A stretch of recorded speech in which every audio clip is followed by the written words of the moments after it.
Hi guys. Today I've got more totally fun stuff to entertain you with while we all patiently watch and wait. I'm calling it the Revelation chapter 7 sign, and so much more. So welcome and take a front row seat. I'll leave my comments section open this time because people seem to like it.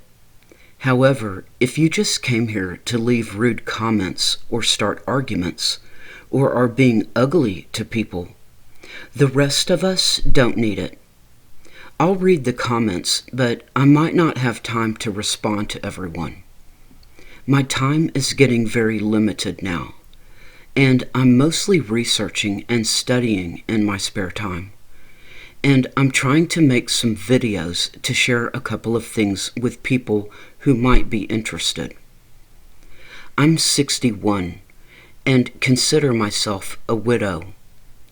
Everyone I've ever known is gone now, including my cat, and I'm expecting to go soon myself. I just survived my second winter without a car. I do have a nice electric bicycle though, and it's got a little basket on the back for a few groceries, and I have a backpack too. So no, I'm not Illuminati, Mason, sold my soul to the devil as I've been accused of. Just so some of you know whose face you're spitting in. I've been at this for over 4 years now, and quite frankly, I'm drenched to the core. So yeah, I'll just leave my comment section open so people can see what everyone has to say. Sounds great. Let's get this show on the road. When I heard that Francis Scott Key Bridge was totally destroyed, the reference to our national anthem that is played before every game, I knew the show was about to begin, and it's game on. The only rules God gave me personally back in the summer of 2019 was 3 strikes and you are out. Well, it seems that on April 8th, the U.S. will be getting her 3rd strike, so this ought to be spectacular. Get your hot dogs and Cracker Jacks and get ready. The game is about to begin. So funny, I've always played left field, and I'm planning on hitting a home run with bases loaded. At this point, I know most of you here are expecting a rapture any day now, so it's certainly not news to you that we are on the edge of eternity. I feel I am almost home. I hope everyone has had a chance to view my past videos, especially about the menorah in the heavens, and also the last video I posted concerning John's final chapter and the spring equinox. It's all very key to where we are at right now in our story. The equinox video is super short and fun, but the spring equinox also perfectly bisected our 40-day story of the menorah in the heavens. It's true, 20 days from the start of the flood to the equinox, and 20 days to the upcoming eclipse. Many believe that John wrote his gospel after he was given the big disclosure, when he was taken back to the future. I totally agree 100%. Before we get started, one thing to keep in mind, just like with this video or anything, and I may seem a little scattered and rambling, and people accuse me of blabbering on and on without actually saying anything. It's because their ears are filled with wax. So when John is trying to tell us about things, he can't just blurt it out all at once. He is inserting things that happened over a period of time, and sort of overarching the whole story. But it's something he wants us to know before he starts another part of the story. And I can see that I'll be doing the exact same thing with this video. It's the same way with everything. What I'm saying is, he can't do every single moment of Revelation in chronological order, but he will sort of pause and tell us things that happened leading up to or sort of being part of certain events. For instance, in the middle of chapter 14, he tells us of 3 angels flying through the heavens, one after the other, with messages. And he wants us to know what the messages are before he continues with his narrative. And those 3 angels were the 3 great American eclipses, flying through the heavens. Yep, and the return of Christ is going to eclipse even Old Glory herself. And anyone who doesn't think the 3 eclipses had messages for us, then what is everyone going on about? But John is in the middle of telling us the story of it all. Just like now, the 3rd angel hasn't even happened yet. But John has already told us what the message is of this 3rd and final eclipse. So, John starts chapter 14 with something very key. Then he sort of stops and says that these 3 eclipses that he's talking about are serious messages that we need to understand. Then he continues with what is happening going into this 3rd and final eclipse, because he's got some major signs in the heavens to tell us about. Because the 3rd eclipse is the big event. So I'll be going through all this as best as I possibly can. It's not easy. Although the business of the Ring of Fire eclipse, as well as the messages of the 3 angels or eclipses, will have to wait till another video. Perhaps I just need to work on videos non-stop for the next week, or we may not be around for any more fun with our stories. Exciting times we are living in. Vial number 6 will be getting filled up in the heavens on March 31st, our 331 date. We are down to our final 2 vials right now before the eclipse. Of course, the moon will be swinging back through after her debut in the menorah, and she will again be passing through the waters of Aquarius just before she makes her move to eclipse the sun, standing face to face as God casts his 3rd mark to the earth and across the U.S. Definitely the talk of the town in the Watchman community right now. And speaking of the moon, Israel, always trying to eclipse the sun, I'm watching closely when it comes to those red heifers. There will be no eclipsing the sacrifice that the Son of God has made for all of us. Some have asked that I do a recap of the menorah that happened on 3/13, and also on the 3rd day of the 13th month of the Hebrew calendar. The big 313 numbers, showing us the 3 candles, 1 candle, and 3 candles of God's 7 great luminaries, and having everything to do with those 7 spirits of God that John is telling us all about in Revelation. And this heavenly menorah as a perfect reflection of the 7 spirits of God himself, with the sun as the Holy Spirit of God burning bright in the center to light them all.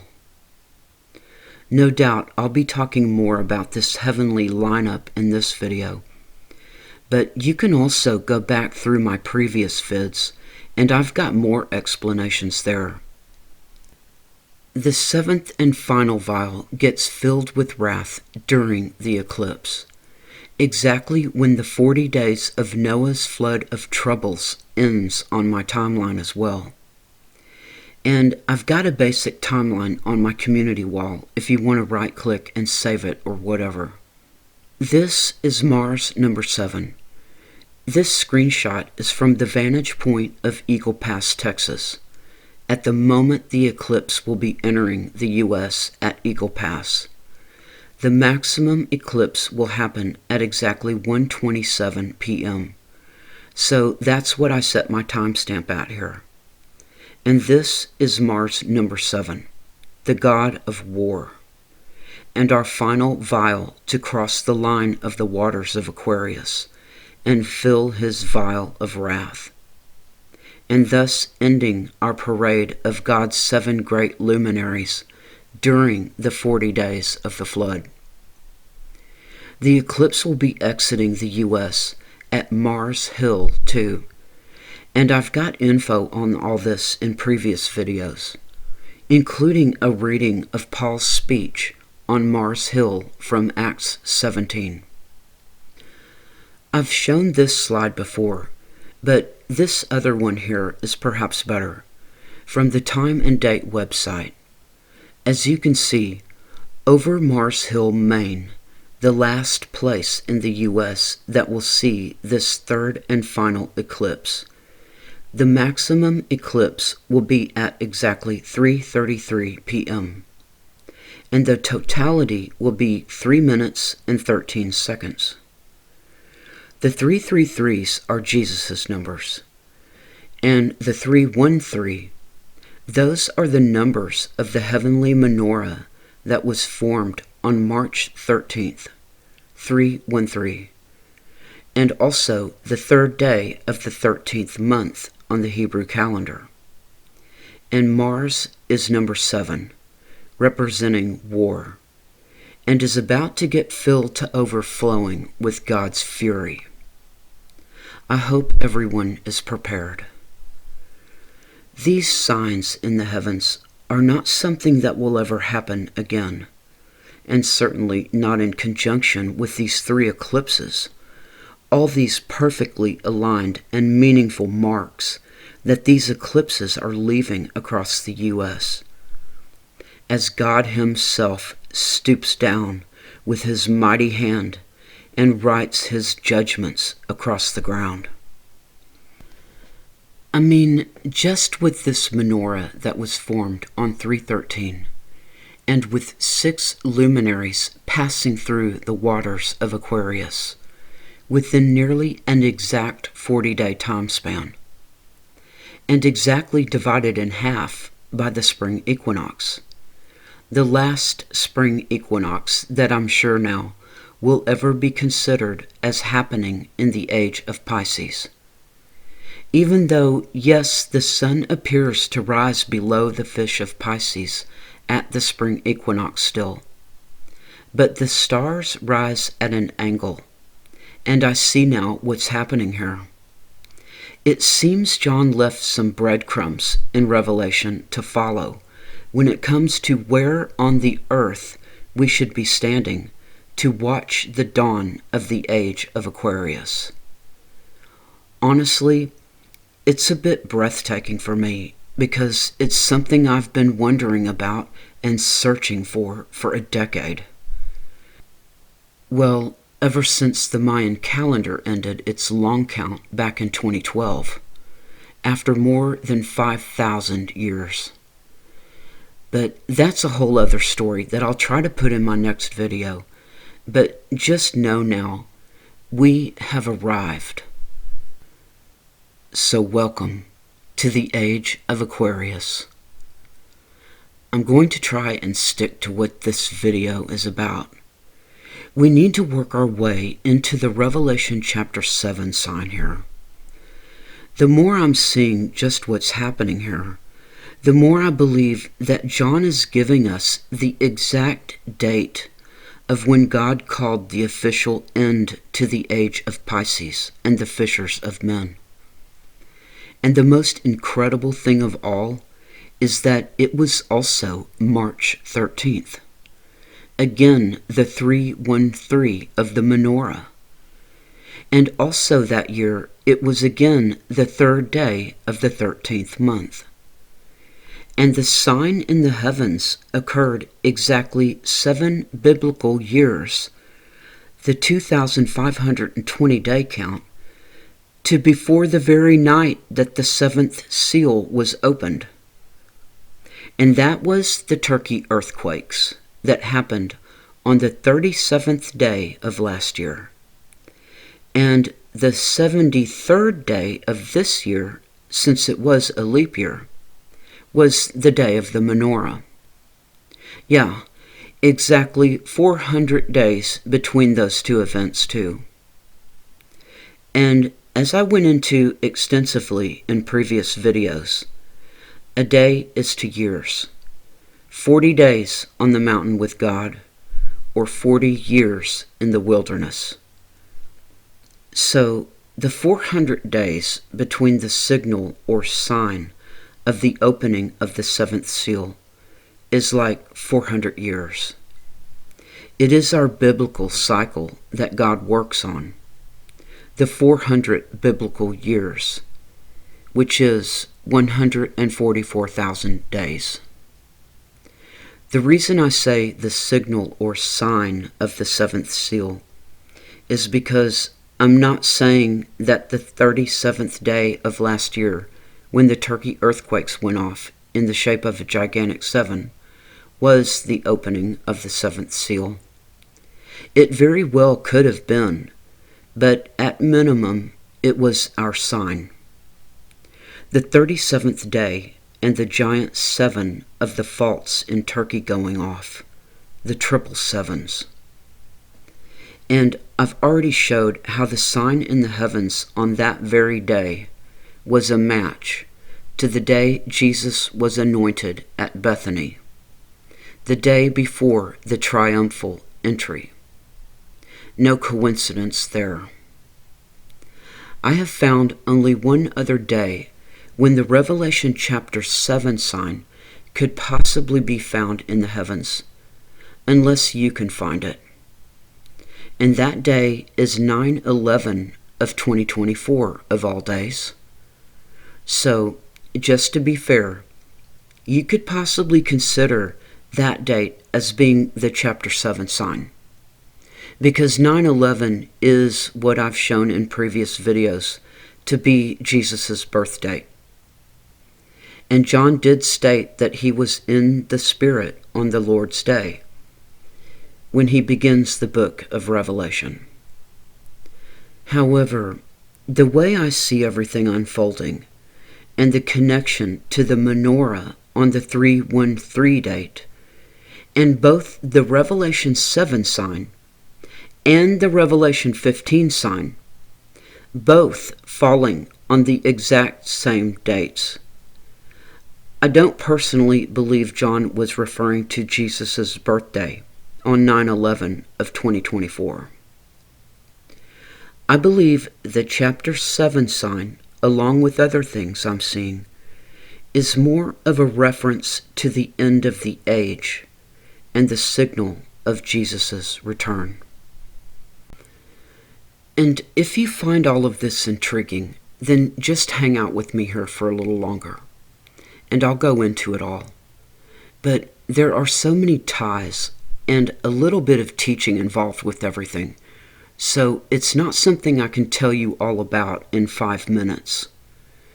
And I already know that some of you out there are going to be jumping up and down because of the 800-year-old prophecy of the last pope, who also stepped into his position for the end of days grand finale on 3/13/13.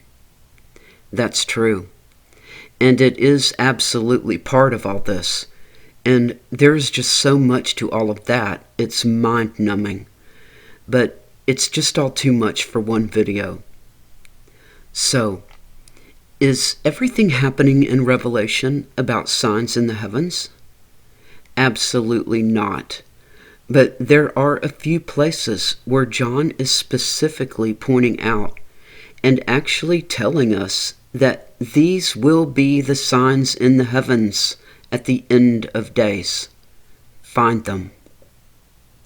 One of the signs in the heavens that John tells us to look for is the Revelation 15 sign, when John specifically tells us, "And I saw another sign in heaven, 7 angels having the 7 last plagues, for in them is filled up the wrath of God. This is the menorah that I've been showing in my videos. And I know a lot of people will gladly discount all this because they will say, oh, there is no way that we are that far in the book of Revelation. I guess I'll just give you a few questions to think about. And if there is any way, I'll put out a separate video discussing it later. Question number 1. When Jesus is talking about one being taken and the other left at the end of the Olivet Discourse, do you think he might be talking about a rapture or a harvest event? Immediately after that, in Matthew, he is talking about coming as a thief upon those who are not watching. But instead, they are busy smiting their fellow servants. It seems to me it's sort of been the crux of the argument in the Watchman community. Some exclaim that no one knows the day or the hour, so stop watching and trying to figure it out, and thus slamming their fellow servants who are constantly looking out the window and expecting to hear a knock on the door at any moment, always at the ready for the Lord's return, and hopefully on their best behavior. And I'm not saying that people must be watching for a rapture date in order to be raptured, or accounted worthy of an open door into the kingdom. No, that's not really the point of what Jesus is saying here. But he does warn us in a few places that he may come upon us as a thief if we are not watching and anxiously awaiting as all worthy servants for the return of their Lord. So, question number 2. Do you think that after a rapture or harvest event occurs, that Jesus is going to be able to come upon everyone as a thief in the night? Do you think it will simply be business as usual and no one will be watching after the rapture? I'm simply putting out some questions here for people to think about. It just seems to me that after a rapture or harvest, everyone is going to know that the Lord has returned. He's no longer gone on his far journey. He's back, and he has sorted everyone out and given rewards. The reapers have taken the precious grain to the barn, and they are binding the tares to burn the fields. And as John puts it at the end of Revelation chapter 14, the way I read it, that is the big event, when 4 angels have come out of the temple. And the very next verse is chapter 15, and the menorah sign of the 7 angels having the 7 last plagues, as John specifically states, is a sign in the heavens. And on March 13th, the start of chapter 15, 4 of the 7 of God's great luminaries had already crossed the line to have their vials filled and had taken their position in the menorah when John saw the sign. At that point, we had 3 more to go, and Venus crossed the line on 3/22. And Revelation chapter 15 is a short one. As I had noted in a previous video, John uses 2 different Greek words that have both been translated as beast in Revelation. So you need to sort all of them out to really see what John is saying. Some of the beasts in Revelation are in heaven as constellations, and some of the beasts in Revelation are on earth as people. In chapter 15, verse 2, that is a beast of the earth. In verse 7, that beast is, quote, one of the 4 beasts in heaven. It is a constellation, and that beast is giving the 7 angels 7 vials full of the wrath of God. And every one of these angels is clothed in pure white as they cross the line of Aquarius and take their positions, because the sun is right there. As I pointed out before, no one would be able to see this menorah other than viewing it on Stellarium, because the entire thing was clothed in the blinding light of the sun. And I'll talk more about the beasts of heaven in this video, and I already talked about it in a previous video. But these 4 beasts in heaven are our new 4 corners of the earth, the divisions of darkness and light, the 2 equinoxes of spring and fall, and the 2 solstices of summer and winter.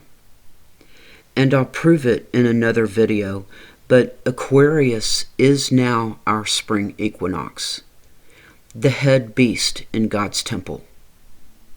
And Aquarius is the one filling up the 7 vials of wrath right now, during the 40 days leading up to the eclipse. Even Jupiter, who arrived way early because he is a very slow-moving planet, crossed the line of the waters of Aquarius back on 2/22/22. And the sun was right there, in the belly of Aquarius, clothing him in pure white as he left the temple.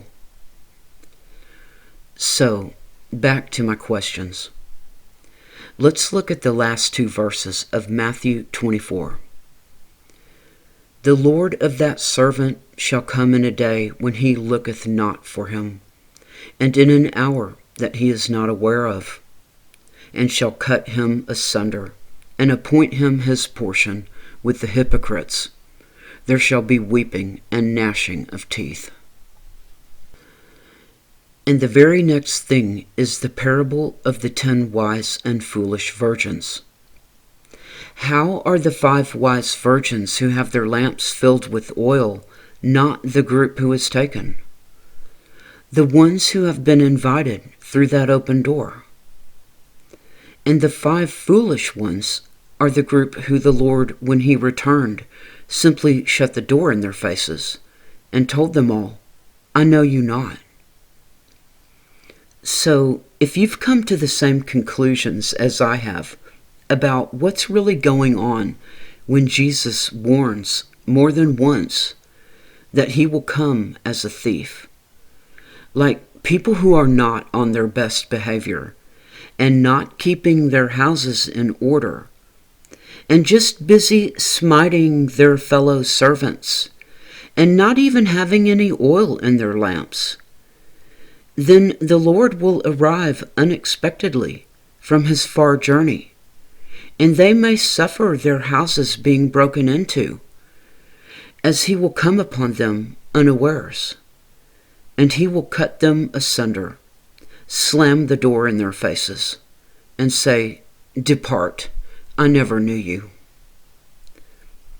A lot of the rapture watchers talk about the church of Sardis in Revelation, and say it's the sleeping church.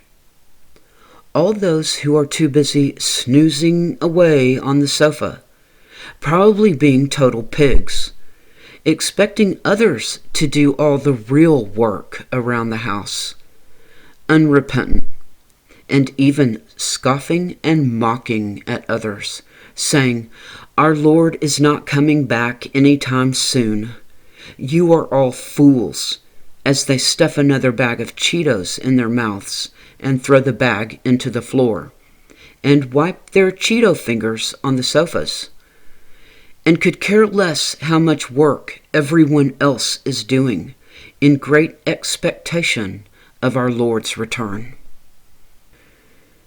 Chapter 3, verse 3. Those 33s and Jesus' numbers again.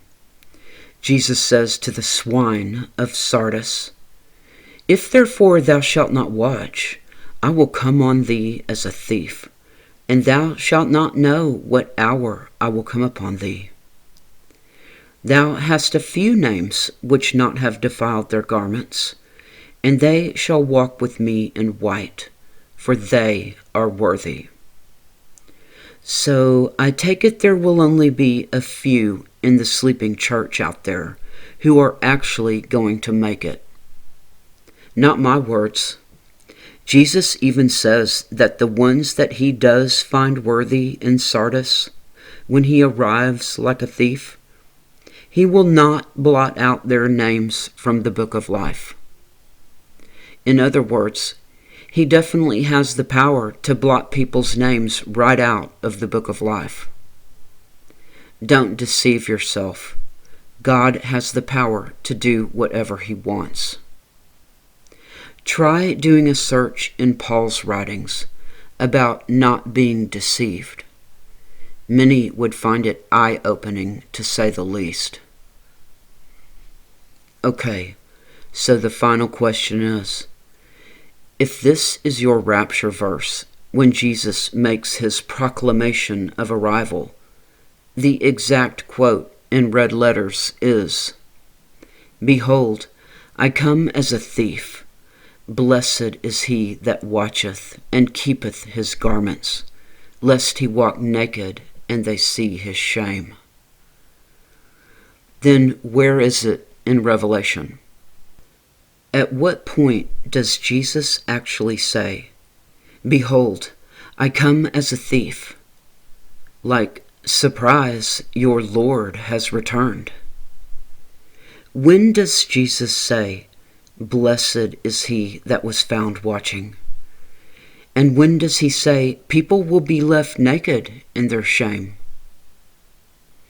And I'll just let everyone answer the questions for themselves. I know the rapture watchers who've read the book of Revelation 100 times over know exactly the verse when Jesus announces his arrival. It's in red letters, so it shouldn't be hard to find. So let's get cooking here. The 4 beasts of heaven that John gives us in chapter 4 are number 1, a lion, number 2, a calf, number 3, one with the face as a man, and number 4, like a flying eagle. This is our wheel in heaven. Scorpio has also been known as the flying eagle. Each age is divided into exactly 30 degrees, or 1 hour on God's clock in the heavens. And each age lasts approximately 2,160 years. Some constellations are real space hogs, like Virgo. But God has made the divisions. And the only thing that really matters as far as time goes, hours, days, months, years, calendars, all of it, the only thing that matters is God's clock in the heavens. All man's calendars are about trying to find a way to chart God's clock in the heavens accurately. It's why they threw out the Julian calendar for the Gregorian calendar that we use today. The Jews are always sticking a 13th month into their calendars in order to stay on track. All calendars are about God's clock in the heavens. And so are your wristwatches and desk clocks. It's about what's happening in the heavens. When is noon? When is midnight? Sunrise, sunset, all that stuff. What John is talking about in chapter 4 is the age of Aquarius. These are the new 4 corners of the earth that we are going into right now. Aquarius will be our new spring equinox. Leo will be our fall equinox, no longer Virgo. Winter solstice will be in Scorpio, and summer solstice will be in Taurus. This is all about our precession, and I could make an entire separate video about everything that is going on here, but just know that even though I said before in a video that I wasn't sure if we have passed into the age of Aquarius or not, and it could still be a few decades away. It is not. We have officially arrived. And I believe John is showing us the exact date that God made the call. People, we are there.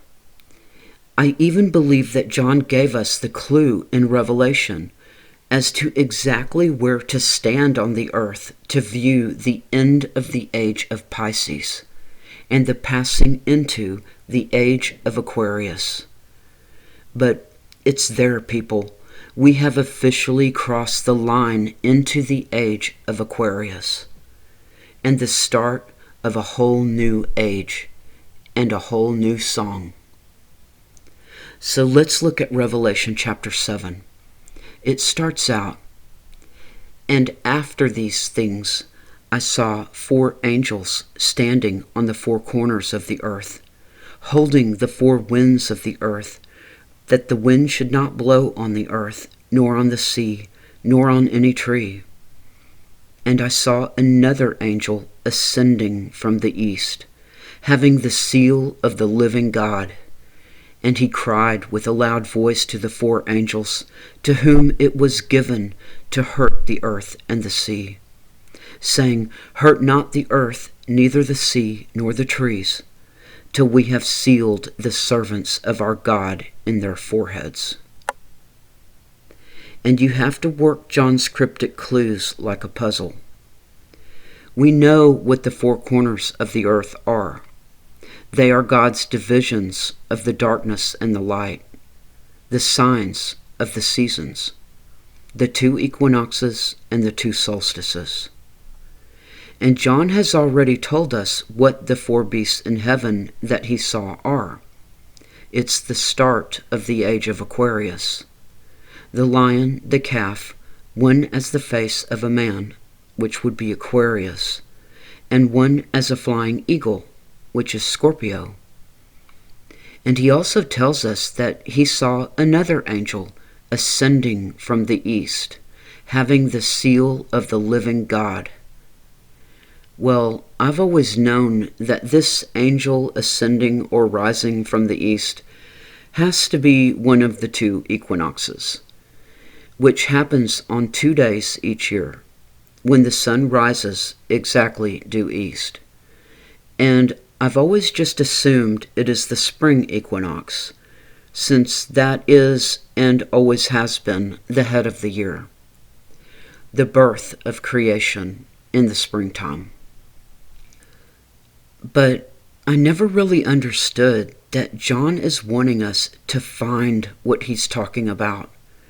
And that's exactly what we need to do in order to understand where exactly John is starting out.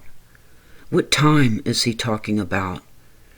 It's about when the story begins, the very end of the age, exactly as the apostles asked Jesus at the Olivet Discourse. Tell us, what will be the end of the age? The word is eon in Greek. And if people are considering that the world refers to the Jews, then that could be true as well.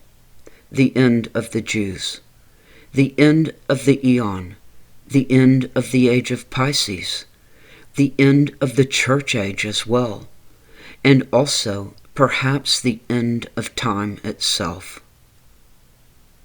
John says what?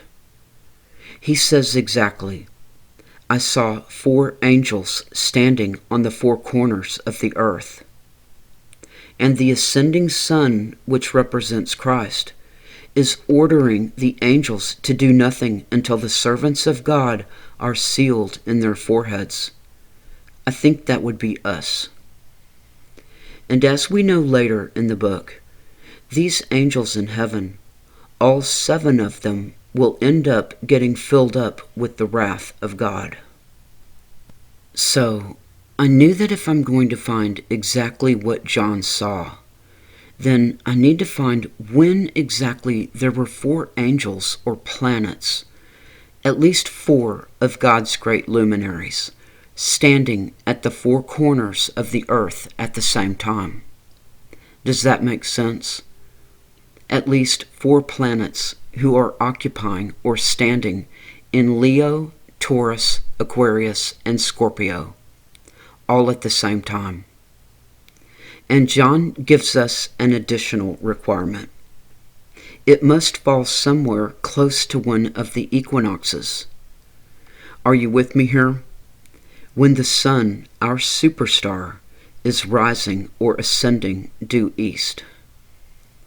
It's so crazy because I've been teaching for years that John's statement there is about the spring equinox, when the sun rises due east. It's why I started looking at all the stars rising due east and figured out that there really are certain markers or stars ascending exactly due east throughout time that mark the changing of the ages and major events and characters in the Bible. I talked a little bit about it in a few videos ago. So anyway, the first thing I did was simply start checking the equinoxes. And I've been through all this several times in Stellarium, and you are of course free to check my research. I did not find what I was looking for in the recent past, and I knew that most likely it's going to be the very equinox that sort of kicked off this whole story that John is giving us in Revelation. So I gave myself as much as a month either way, before and after all the equinoxes, spring and fall. And guess what? The sign appeared. And what's even more, we don't have just 4 of the angels standing on the 4 corners, but we have all of them.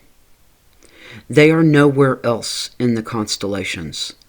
All 7 are occupying the 4 beasts. The only one that doesn't appear at first glance to be in Aquarius is of course the sun rising almost due east, because this is only 7 days before the equinox, when the sun actually does ascend exactly due east. But actually, technically, the sun is in Aquarius as well at this point.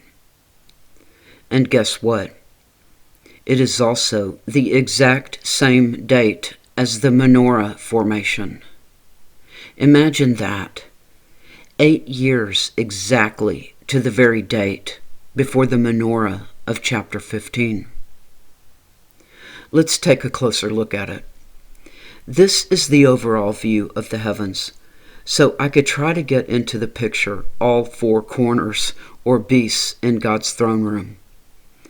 As you can see, maybe, I know it's hard, and we can look at these individually close up. But we've got the sun 1 week before the equinox, rising in Aquarius. 7 days before the equinox of 2016, on March 13th. The 313 of the menorah that would happen exactly 8 years later. And exactly 8 chapters later, too. We've got Mercury and Venus in Aquarius, and the Sun. So that's 3 of our luminaries.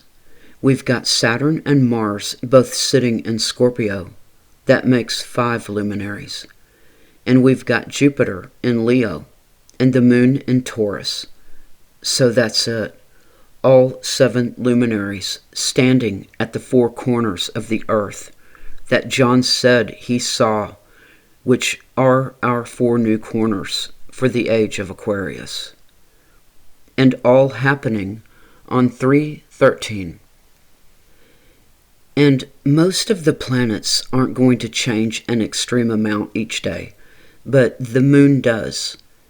If you work out this puzzle yourself, that's exactly what you will find yourself doing, watching that moon as it races around the clock through the constellations, as you are looking for the alignment that John is talking about. So let's just run through the close-up views of all four corners or beasts in the throne room of the age of Aquarius, with the lion, calf, the face as of a man, and the flying eagle, Scorpio. I've set my time just past sunrise, since I don't feel it is that critical. 10 minutes or so isn't going to make a difference of where the moon is at in its constellation. I also just have all of this set to my location too. I've checked it from Jerusalem, and the moon is for sure in Taurus by the afternoon. But then this story isn't really about Jerusalem, is it? It's about these eclipses going on in the U.S. right now, and the fact that our 400 years is now up. So we've got Aquarius at sunrise with the sun, Mercury, and then Venus right in the belly of Aquarius. I find it interesting too that Mercury the messenger is exactly squarely on the line of the waters too. And Mercury was the first to pass through the waters on March 1st this year, kicking off the 40 days of Noah's flood of the 7 vials and ending at the eclipse. And we have Scorpio, where both Mars and Saturn are sitting. I'm not sure where the exact line of Libra is, but those stars where Mars is now considered part of the Scorpio constellation. Then we've got Jupiter in Leo, there by the hind foot. And there in Taurus we have the moon. That's all 7 of our luminaries, standing at the 4 corners of the earth, the 4 beasts in heaven for the age of Aquarius, with the sun, of course, commanding them all and giving out the call to hold off until we have sealed the servants of our God in their foreheads. And I'm sure you can guess how mind-bending it was for me to see that it happened exactly 7 days, 1 week before the spring equinox of 2016, and on the exact same date as the menorah happened, exactly 8 years later, on the same day, March 13th, or 313, and also the same date of the Hebrew calendar that year too, the 3rd day of the 13th month. What's even more mind-bending is that these dates are exactly 8 years apart. The Revelation 7 sign and the Revelation 15 sign, 8 years and 8 chapters apart. This Revelation 7 sign is the opening lines of chapter 7, and the menorah sign is the opening lines of chapter 15. 8 chapters apart and 8 years apart, on the exact same date. There is just no way that this can be anything other than God's incredible handiwork. This was such an easy puzzle to figure out once you understand what John is telling us, that I think he actually intended for us to solve this puzzle first, and everything else would fall into place. The menorah, great and marvelous, with all 7 angels standing together, all on one side of the solar system, gathered from the 4 corners of heaven, and even in Pisces and Aquarius, to end the age of Pisces and ring in the new age of Aquarius. You know, seeing things in the heavens and talking about the names of various asteroids and comets and how it's all pointing us to a rapture is one thing. But these are signs in the heavens right now that John specifically wrote down 2,000 years ago. It is proof of what happened to him. He really was taken back to the future. This is the evidence, the cold hard facts. What's more, It means that he saw everything that he's talking about, just as it happened in the future. John watched it all happen, all of it. And do you know what's about to happen when all 7 of these vials get poured out onto the earth? Vial number 6 will be getting filled to overflowing with God's fury tomorrow, on March 31st. And vial number 7, Mars, the god of war, will be crossing the line during the eclipse. So here's the crux of the matter. The final verse of chapter 15. When all 7 vials are filled with the fury of God. John writes, "And the temple was filled with smoke from the glory of God, and from his power. And no man was able to enter into the temple, till the 7 plagues of the 7 angels were fulfilled." And if you find the real rapture verse when Jesus announces his arrival, surprise, your Lord has returned with rewards. Behold, I come as a thief. I think you will see what's going on here. Things are about to get very interesting. I've taken my position out in left field, and I'm on Team Jesus.